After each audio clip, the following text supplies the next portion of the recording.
Tapi kali ini gue patut memberikan apresiasi kepada tim kita juga karena menghadirkan pakar cyber, keamanan cyber yang hadir bersama kita di sini. Siapa lagi kalau bukan Mas Alphonse Tanujaya. Mas Alphonse, selamat datang.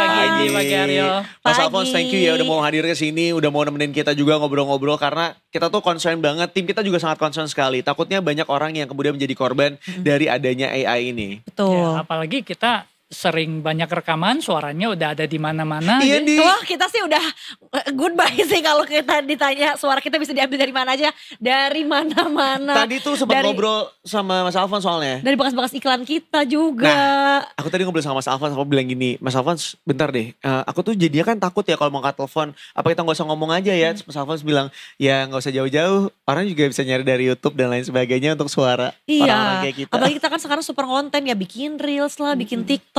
Waduh, berarti sebetulnya itu tuh keamanan pribadi kita tuh udah semakin tipis ya Mas ya, tanpa kita harus memberikan ruang atau mungkin membukakan pintu buat orang yang mau ngerjain kita ya. Ya, memang saat ini begitu, dan suaranya cuma salah satu yang telepon. Nanti ada deepfake segala macam, jadi lengkap. Waktu kemarin kan ada Pak Ahok mau ngasih dana atau segala macam, itu bener-bener ngomong suaranya suara dia, mukanya muka dia, tapi itu deepfake semua. Jadi ya itu yang sangat mengkhawatirkan, dan korbannya banyak. Kemarin pun juga kalau nggak salah ada salah satu mahasiswa yang kemudian mengganti muka teman-teman perempuannya dia dengan badan yang lain juga Mas. Itu puluhan loh korbannya, 30-an kalau nggak salah. Itu juga cukup mengerikan ya Mas ya? Ya, dia jadi di pers temennya untuk dikelabui. Iya. Terus diperjualbelikan gitu loh si foto-fotonya itu. Padahal kan bukan foto aslinya Mas. Ya, kan dan orangnya ketakutan, kasihannya gitu. Dan padahal dia gak pernah ada foto yang itu. Gak ada, lalu dibuat tanpa busana, lalu diperes. Nah itu memang sampai begitunya. Oke, berarti kalau misalnya ditanya ini ke Mas Alphonse, Mas, dalam kondisi di zaman sekarang yang dunia digital berkembang sudah sangat pesat sekali. Separah apa keamanan cyber kita saat ini? Apakah memang penipuan cyber sudah berkembang juga seluas dan sebesar itu atau seperti apa Mas? Penipuan cyber pasti mengikuti teknologi, terutama sekarang AI. Jadi mau face recognition, mau voice, lalu dan makin lama celakanya ini makin mirip. Makin lama makin gampang. Dulu kan kalau suara kan yang Indi bilang A, E, I, O, U, ngomong apa baru bisa. Kalau sekarang cuma sampel suara 10 detik dia akan very perfect. Dan kalau dulu waktu face swap itu masih patah-patah. Sekarang beberapa tips kan orang bilang, oh bagaimana cara deteksi face swap? Lihat lightingnya, lihat mukanya nggak sinkron atau apa. Tapi by the time goes by, AI akan makin pintar dan itu akan makin mirip. Makin soft lagi ya? Makin soft lagi, jadi akan makin sulit diidentifikasi. Nah jadi ancaman itu akan selalu berkembang dan makin sulit untuk diidentifikasi, dan celakanya kita di Indonesia ini termasuk yang paling parah dibanding negara lain. Karena ada dua hal utama. Yang satu, data kependudukan kita udah bocor. Benar. Jadi aku tinggal minta Aryo kasih aku nomor nik kamu, aku kasih tahu kamu data lengkap kamu. Bahkan aku bisa kasih tahu kamu lahir di Rabu apa, Kamis apa, ya. Cuman berbekal nih karena data udah bocor, dan mungkin kamu kaget aku tahu nomor telepon kamu, kamu pernah punya mobil apa aja. Mungkin kalau istri nggak ketahuan ya. Karena mungkin nggak pencatatan sipil ya Mas ya, cuma di agama aja. Karena di bawah tangan ya kalau itu ya. Tapi mungkin ini menarik Mas, kita mungkin boleh klasifikasikan ya. Tadi kan kayaknya banyak. Ini mungkin yang sekarang lagi kita sering gaungkan adalah tentang suara itu dan datangnya dari telepon-telepon tadi kenal. Karena jujur aja itu digaungkan di keluarga aku, terutama ngasih tahu buat tante-tante aku yang udah lansia gitu kan ya, kayak baby boomers. Iya, baby boomers dan yang merempet ke baby boomers gitu ya, untuk jangan mengangkat telepon gak dikenal. Karena mungkin seperti apa sih si potensi untuk bisa kena tipunya, meskipun karena mereka mah bukan generasi yang kayak kita nih Mas, ngevlog dan mungkin source voice-nya lebih sedikit. Apakah itu tetap berbahaya juga nih buat si mereka-mereka itu? Yang berbahaya itu social engineering-nya, rekayasa sosialnya. Jadi karena orang tua itu mereka agak gaptek, dan mereka tidak menyadari bahwa apa yang ada di dunia ini saat ini mudah dipalsukan. Jadi suara itu dipalsukan, dia nggak tahu. Jadi memang kita perlu mengedukasi anggota keluarga ini. Lalu ya jangan mudah percaya, dan ya kayak tadi kita kalau misalnya ada yang bilang kita nggak bisa dihubungin, selalu ada cara ya untuk hubungi apa. Misalnya anakku sekolah gitu, terus dia susah dihubungin. Aku tahu temennya, jadi hubungin ke temennya atau apa gitu. Jadi selalu ada cara untuk menghubungi, jangan sampai nggak bisa dihubungi. Iya. Jadi kecanggihan teknologi di zaman sekarang justru kitanya juga harus sama pinternya seperti smartphone kita ya. Misalnya kalau ya kita nggak bisa ngehubungin anak kita, ya hubungin teman-temannya, hubungin gurunya, hubungin sekolahnya. Supaya kemudian bisa dapat validasi yang lainnya juga dari sekitarnya, ibaratnya seperti itu ya Mas. Iya betul. Mas Alphonse, aku penasaran banget. Kita dimulai dari yang paling simpel dulu.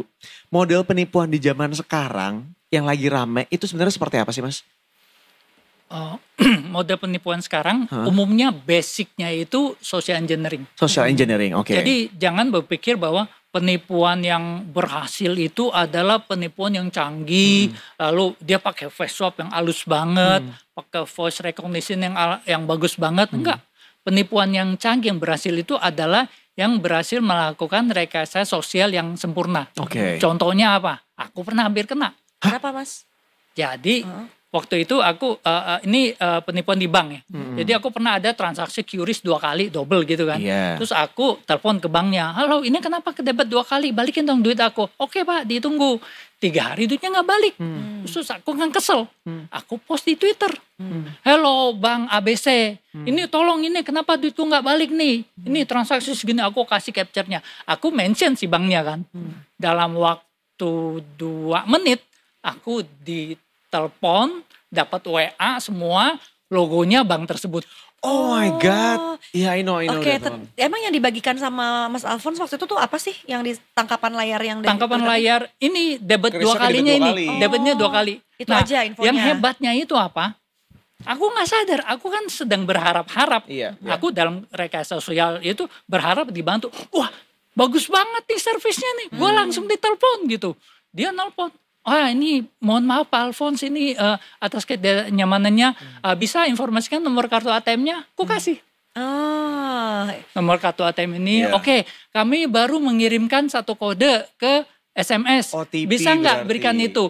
Pas, baru, sialan, penipu nih. Iya, karena OTP itu mau bagaimanapun tidak boleh diberikan kepada siapapun ya. Betul, jadi aku pun hampir ketipu, aku dikasih nomor kartu. Nah jadi itu the perfect social engineering itu yang akan mengelabui gitu. Jadi nggak mesti canggih-canggih. Dalam prakteknya bukan yang canggih yang berhasil. Padahal sebenarnya dalam tahapannya berarti bisa jadi si penipunya itu hanya ngecek dari si akunnya. Misalnya banknya ABC dia gitu cuma lihat ya, halo ABC gitu kan. Dari situ langsung nyari data dirimu karena ya udah quote-unquote udah bocor, maka nomor telepon apa segala lebih mudah untuk didapetin, langsung ditelepon dirimunya.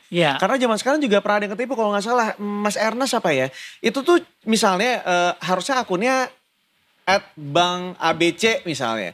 Itu tuh cuman kayak @bank.abc. Jadi bedanya tipis banget. ABC, betul. Dan karena kita lagi keburu-buru dan kita lagi panik, kadang-kadang kita nggak detail ngelihatnya. Ujung-ujungnya kita malah ketipu, Mas. Dan yang lagi kejadian 2 minggu lalu Google. Jadi Google bahkan sampai keluarin announcement bahwa hati-hati ada orang rekayasa sosial memalsukan dari Google. Kalau orang memalsukan, hello kami dari admin Google, harap Anda klik ini. Kalau Anda klik kan domainnya beda kan. Nah ini domainnya google.com. Oh, Mas, kalau itu juga teman aku pernah dapat. Jadi dia pernah dapat email yang menyatakan bahwa si teman aku ini berhak mendapatkan centang biru, Mas, dari Instagram. Ngomongnya berhak dapetin centang biru kalau ngeklik link yang satu ini. Dia klik, abis itu udah akunnya hilang. Hilang total. Gila, sebahaya itu loh. Jadi hati-hati juga ya. Nah, tapi yang lagi ramai sekarang adalah yang tadi diceritain ya, permasalahan dari telepon. Jadi ada ceritanya ada orang gak dikenal nelfon kita, dan ketika kita angkat ternyata suara kita tuh di-record ya, Mas ya. Sampai akhirnya itu bisa digunakan untuk menipu orang lain lagi. Itu benar gak sih? Jadi kalau yang ini saya jawabnya bingung. Soalnya kasihan juga orang yang kalau bisnisnya dia terima telepon yang dari nggak dikenal. Dari potensial buyer yang memang kita nggak pernah kenal sebelumnya. Iya, kita jualan. Aku misalnya istriku jualan kue gitu. Yang nelfon kan pasti orang nggak dikenal. Masa, wah ini lu ngerekam suara gue nggak? Lu ngerekam suara gue nggak?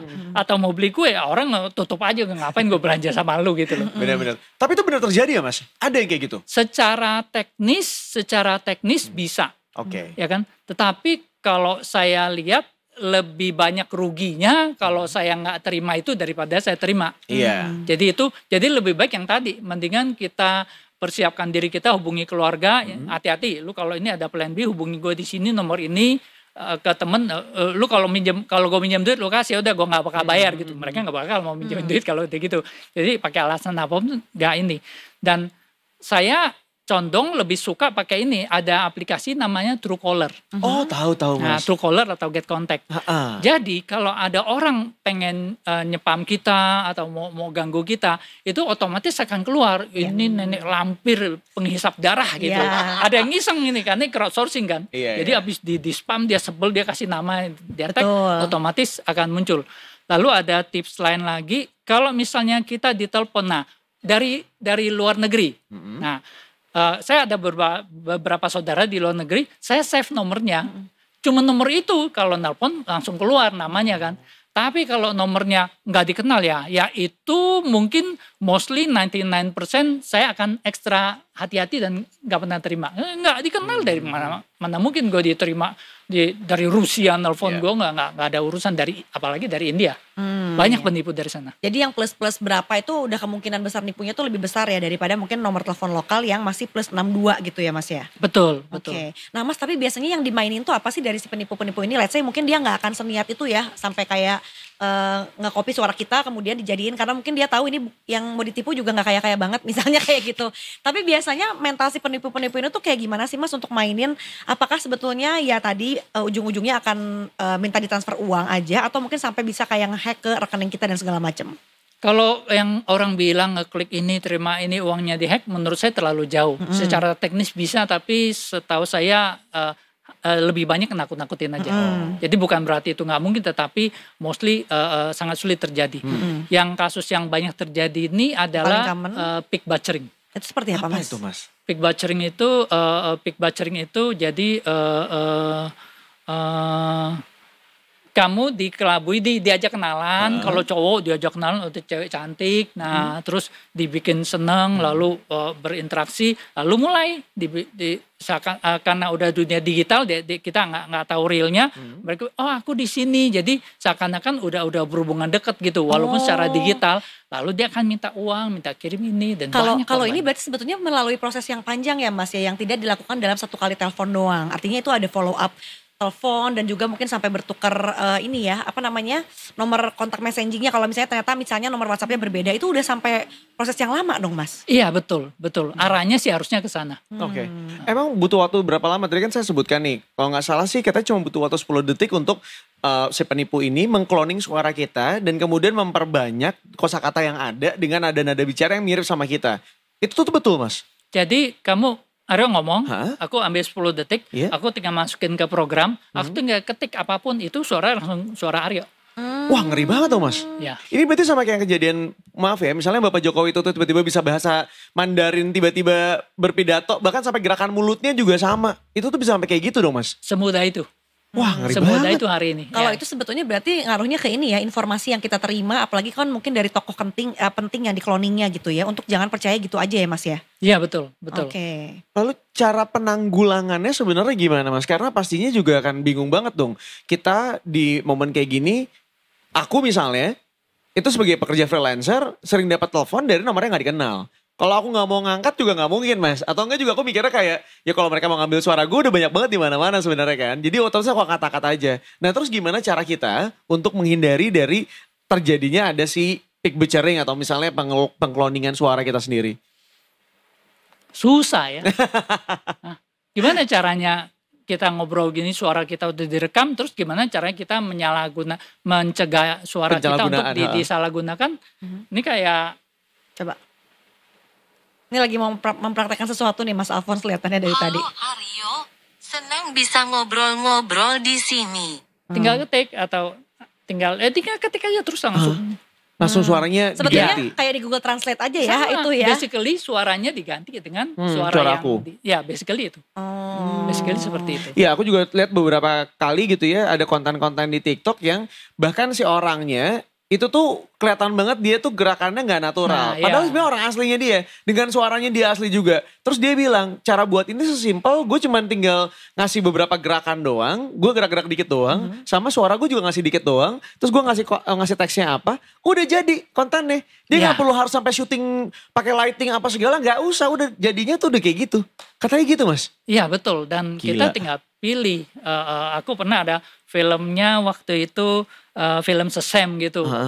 Gue tinggal masukin muka gue, udah jagoannya mukanya gue semua. Wah, bahaya banget tuh Mas. Iya, dan cuman masukin muka dan kita nggak perlu kemampuan programming, nggak perlu kemampuan coding, cuman setor aja. Pas foto kamu udah selesai itu langsung berubah. Ya ini bisa dikatakan berarti teknologi di zaman sekarang tuh semacam bumerang ya. Satu sisi tuh bisa mempermudah kita semuanya untuk dalam pekerjaan dan lain sebagainya. Sesimpel kayaknya tim kita juga ada pasti pakai ChatGPT ya. Nggak usah malu-malu buat ngakuin ya. Tolong runtutin ya, bikin ini, bikin itu. Iya benar. Mas, terus jadi sekarang obatnya kurang lebih seperti apa? Kan kita juga kayaknya zaman sekarang kalau tidak mempromosikan diri kita gitu ya lewat media sosial lah. Karena kan banyaknya sekarang yang itu jadi pembuka pintu rezeki gitu ya. Cara untuk memagerin itu tuh seperti apa? Karena apakah satu-satunya cara kita jadi shutdown from the world kan kayaknya enggak juga ya. Obatnya itu mungkin kita jangan terlalu mengumbar informasi rahasia satu, jangan terlalu live sesuatu yang sifatnya rahasia. Misalnya, Misal. gue lagi ke Australia nih, wah gue lagi di airport nih, wah keren pamer gitu. Dia tahu penipunya. Yang real time gitu ya. Ya, jangan real time banget. Kecuali kalau mau jadi vlogger yang emang udah punya tim bodyguardnya banyak banget ya, itu beda cerita kali ya Mas ya. Ya. Mas aku pernah jadi korban Mas. Jadi kemarin sempat kejadian aku jalan-jalan lagi lebaran aku tuh ke Solo. Nah tiba-tiba teman aku ada yang cerita bahwa ada Tinder dengan foto aku dengan nama yang berbeda. Itu tuh di daerah Solo juga. Terus gue bilang gini, nggak ada, gue nggak punya. Ternyata Tinder itu bisa disetting di tempatnya tuh di mana gitu. Jadi dia nggak tahu dari mana, tapi karena dia tahu aku lagi di Solo, dia ngeteknya di Solo Mas. Jadi keluarnya seolah aku tuh itu punya aku sendiri. Seakan-akan karena itu. dia di Solo. Wow. Terus gue sampai kayak, wah gila bahaya banget tuh di zaman sekarang. Lu pergi kemanapun, ya bisa diisengin sama orang gitu loh. Ya, jadi kalau terlalu live, terlalu ini, kalau memang untuk keperluan yang penting ya silakan. Tapi jangan hobinya pengen ini ngasih lihat, gue lagi di sini, itu yang perlu dihindari untuk eksploitasi ini. Karena kita diambil suara, diambil muka, kita nggak bisa cegah. Tapi kalau real kita lagi di luar negeri, terutama itu hati-hati. Langsung aset kita di Indonesia bisa dikerjain kayak yang Ilham Bintang kemarin. Dia lagi di Australia kan. Kemudian orangnya ini datang ke telco bilang aku mau ganti kartu gitu. Padahal kartu SIM-nya dia ganti kartu terus ada KTP-nya KTP palsu. Karena dia tahu dia di luar negeri kan nggak bisa ini, dapat kartunya dikuras banknya.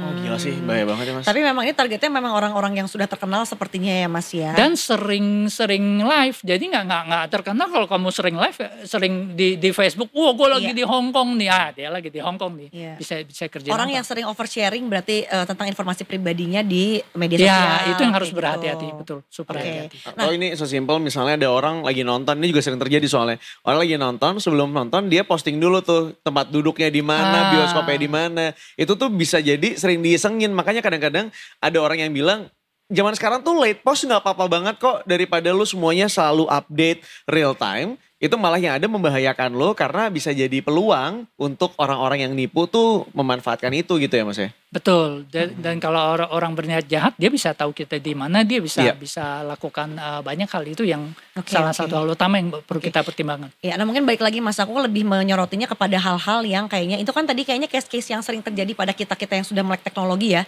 yang kayaknya levelnya udah lebih advance. Ini kalau misalnya kita balik lagi nih, buat lagi nih tante-tante gua yang banyak banget dan mereka udah boomers banget gitu ya. Kayak misalnya ngedapetin undian gitu. Karena kemarin sempat kejadian tuh sama tante aku, dia beneran baru dapat undian, tapi udah gitu yang gak lama dari situ dapat undian lagi. Jadi dia ngerasanya itu benar, karena dia dapat tiba-tiba chat bahwa selamat Anda dapat undian, pas diklik nomornya tuh ada. Gitu, padahal bukan. Jadi kan Itu kan dia agak semi-semi nggak bisa ngebedain gitu ya. Dan perkembangan kreativitas penipu lainnya nih, kayak sekarang mungkin ada yang kayak dia tuh ngajakin kayak, oke, mau nggak diaktifin pay letter atau pinjolnya, atau saya bisa bantuin affiliate gitu buat kamu berbisnis gitu. Dengan segala macam perubahan kreativitas penipu-penipu ini tuh sebetulnya kita harus ngapain sih Mas untuk bisa aware ketika kayak oh ini kayaknya udah OTW mau nipu nih gitu. Terutama untuk yang gaptek-gaptek ya, kita ngomonginnya bukan yang udah canggih-canggih gitu. Kuncinya ada 2. Yang pertama kayak tadi, OTP itu nggak pernah akan diminta. Jadi pas walaupun kita dial OTP, jadi bilang OTP ini adalah jangankan banknya, suami aja nggak boleh minta gitu, kasarnya gitu, katakan gitu. Nah jadi lalu jangan kalau mau masuk website jangan diklik linknya, karena link itu dengan mudah dipalsukan walaupun tulisannya bankabc.com kita klik bisa ke bankxyz.com itu tinggal dipalsukan. Lalu itu yang soal klik. Yang satu hal yang utama supaya nggak ketipu itu penipu itu pinter sekarang, bahkan ada yang bermodal jadi dia kasih ikan kecil untuk dapat ikan besar. Nah jadi aku sering. Apa tuh pancingannya misalnya Mas? Ini kamu klik ini sosial media ya kan, kamu udah tiap kali klik dapat 10.000 gitu. Terus aku bilang bener nih, iya bener, coba ya ini kasih nomor rekening kan, dia transfer 100.000, wah terima kasih bisa beli somai gitu. Jadi itu bener masuk dulu uangnya bener masuk dulu ya kan, terus dia keluar nih ada paket nih 1 juta, blok aja langsung. Jadi kita jangan sampai terjun ke lubang kedua ketiga ya. Iya. Kalau yang pertama kita malah kerjain balik kalau gitu ya. Ya dia kasih, intinya gini, gue terima duit boleh, gue kasih duit nggak boleh, intinya gitu aja. Dia mau janjiin investasi berapapun boleh ya kan. Lu 10% per bulan, 20% boleh gitu. Buktinya mana? Lu store dulu 1 juta nanti enggak, gue mau lihat buktinya dulu. Dia udah kasih, udah habis blok aja. Itu yang akan terjadi kalau kamu nyetor ke dia. Jadi dia pinter, dia membangun kepercayaan. Jadi kita sekali percaya, terus kita percaya bahwa apa yang tampil di layar itu duit kita. Ya itu kan dia tinggal masuk database yang edit sendiri gitu. Nah jadi ke baby boomers, ke tante mama saya juga saya kasih tahu, mama boleh mau dikasih apapun terima aja gitu ya kan. Tapi waktu diminta jangan pernah kasih tahu saya dulu baru. Iya. Ini tips yang menarik banget Tikers ya. Pokoknya selalu ingat kalau dia mau mengiming-imingi itu nggak apa-apa. Itu ibaratnya kayak aku nih Mas suka yang pengen tanda kutip ngerjain balik ya kayak gitu terima aja ya. Tapi once dia udah mulai minta kita yang melakukan atau do actionnya, di situ baru kita stop ya Mas ya. Ya kalau perlu blok dia. Kenapa? Karena kalau duit dia yang blok kita. Kalau dia udah terima duit kita kejar kemana dia yang blok kita. Oh iya. Sama satu lagi nih Mas, ngomongin soal ngeblok ya. Jadi kadang pernah ada satu masa di mana kita tuh dibombardir dengan telepon tidak dikenal. Nah jadi setiap kali aku reject telepon itu, dia nelfon lagi, setiap kali aku blok nomor itu, ya udah di reject, di blok gitu ya. Dia nelfon lagi, iya, tapi mirip, cuma ujungnya doang yang dibedain. Itu gimana menghandlenya Mas? Karena dia bener-bener gak berhenti, dan akhirnya aku harus terpaksa untuk ngangkat satu deh. Karena biasanya kalau udah diangkat satu, dan abis itu dimatiin, dia gak akan telepon lagi. Tapi sebelum itu diangkat, dia akan telepon terus dengan nomor yang ujungnya beda sedikit doang. Itu gimana cara yang handlenya Mas? Masa kita harus... Kalau aku sih ngadu stamina. Kenapa ngadu kuat-kuatan? Karena dia itu artinya dia beli 100 kartu prepaid. Ya kan dia keluar masuk nggak apa-apa, gue cuma blok nenek lampir bau ketek. Blok nenek lampir bau kentut. Ya. paling ya ngadu stamina gue ngeblok cuma 3 detik, abis itu secara nggak langsung orang lain ketolong. Orang yang pakai Truecaller, oh ini si nenek lampir. Oh iya benar juga ya. Ya. Jadi kadang-kadang kita meluangkan waktu sedikit cuman buat nge-save nomornya dia jadi nama yang menyebalkan. Kita suggest name, terus itu kan nolong yang lain lama-lama ini jadi ini crowdsourcing, the power of crowdsourcing. Oh iya, kita juga kalau gitu do our part juga ya dengan membantu supaya itu tuh gak ketimpa ke orang lain mungkin yang gak sigap kita kayak waktu saat itu. Betul. Oke. Oh ini menarik sih karena di zaman sekarang tuh penipuannya berbagai macam gitu ya. Mungkin kita ingat beberapa waktu yang lalu sempat heboh juga kalau misalnya ada orang ngirimin link pernikahan misalnya kayak lu ngeklik link ini untuk bisa daftar untuk lu datang ke eventnya. Jadi kan kita karena teman kita sendiri kita ngeklik linknya, ternyata orang tua tuh nggak sopan banget kalau nggak dibuka. Iya bener. Nah kalau kita kan tahu itu orang tua kan ini nggak sopan nih, masa saudara menikah lu nggak mau ini. Betul. Dan bahayanya adalah ketika misalnya kita punya mobile banking di dalam handphone kita, itu bisa langsung dikuras tuh Mas, hanya dengan ngeklik link doang. Berarti apakah kita memang harus punya let's say 2 handphone, misalnya satu handphone diperuntukkan hanya untuk mobile banking aja atau semua pembayaran, satu handphone lagi untuk sosial atau seperti apa sih Mas untuk menghindari hal seperti itu? Ini kalau ujung-ujungnya jadi promosi iPhone. Promosi untuk konsumtif ya, punya gadget lebih dari satu Emang gitu. kenapa Mas lebih aman? Karena APK itu nggak bisa jalan di Oh iPhone. gitu? APK itu Android Package Kit. Jadi APK itu biasanya kalau misalnya dikasih link ujungnya APK gitu ya Mas Pasti, ya? pasti. Itu nggak bisa diklik sama Bisa user? diklik nggak bisa jalan. Oh, jadi kalau gitu nggak akan works dong Nggak akan penipuannya. works. Itu never work. Wah. Jadi ya itu promosi deh. Iya, jadi mikir-mikir 16 nih orang-orang ya. Nggak usah, September udah keluar 17 Mas. Langsung jualan lagi. Tapi saya pakai Android, saya seneng aja, saya terima aja. Ya Cuekin aja. ini. Jangan. Sebenarnya even kita pakai Android pun kita klik itu tuh harus melalui 4-5 tahap. Oke, setuju, agree, yes, semua. Oh, lumayan panjang ya. Baru bisa jalan gitu. Jadi enggak kita terima, kita klik aja langsung jalan, harusnya enggak. Oh, jadi enggak sebetulnya seperti orang-orang yang masuk jebakan itu biasanya orang-orang yang emang kayak kepingin dapat bonus tiba-tiba aja pokoknya ya. yang dia tahu tombol yang boleh diklik cuma yes, I agree, next. Iya.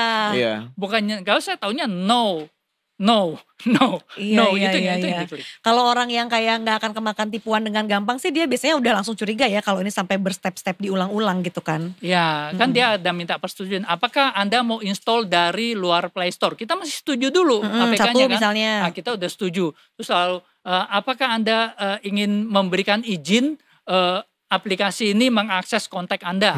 Apakah yes? Apakah ini ingin memberikan izin aplikasi ini mengakses SMS Anda? Iya. Itu harusnya udah red alert banget. Kita Iya. yes lagi. Ya itu ya salah Betul. orangnya gitu. Kadang kita download aplikasi biasa aja dia kayak apakah kamu agree untuk dia bisa mengakses data kamu di situ aja kita udah langsung harusnya no aja Ya, gitu langsung ya. no aja. Dan ada settingan di Android bahwa semuanya no. Iya. Jadi install APK mau dari browser, mau dari WhatsApp, mau dari file manager semuanya no, No semua. aja ya. Ya. Iya. Ya. Jadi intinya adalah sekali lagi bahwa ketika kita punya smartphone, kitanya harus lebih smart dibanding phone-nya gitu ya. Lebih smart dibanding handphone-nya. Cara satu-satunya adalah dengan cara kita lebih teliti lagi aja untuk melihat kira-kira apa nih bentuk-bentuk penipuan di zaman sekarang. Karena kayaknya penipu makin sekarang makin kreatif gitu ya. Ditambah lagi dengan yang tadi disampaikan bahwa dunia digital zaman sekarang tuh ibaratnya kayak bumerang. Satu sisi bisa ngebantu kita, tapi di sisi lain justru bisa mencelakakan kita. Jadi harus lebih pintar-pintar lagi. Betul gitu sekali, Detikers. Detikers ya. Dan diajarin juga jangan lupa keluarganya ya, terutama mungkin generasi-generasi angkatan di atas kita yang tidak seterpapar kita. Mungkin insya Allah kalau generasi milenial ke bawah, ke Gen Z, ke Gen Alpha harusnya malah lebih pinter ya Mas ya. Yang kayak gini-gini karena dia sudah dari lahir gitu terbiasa dengan Kayak ikan era berenang digital. di kolam ya. Betul. Jeburin. Kalau kita mau belajar berenang dulu baru bisa sekarang nih milenial ya. Kalau Gen Z kan langsung lahir nyebur di laut gitu ya.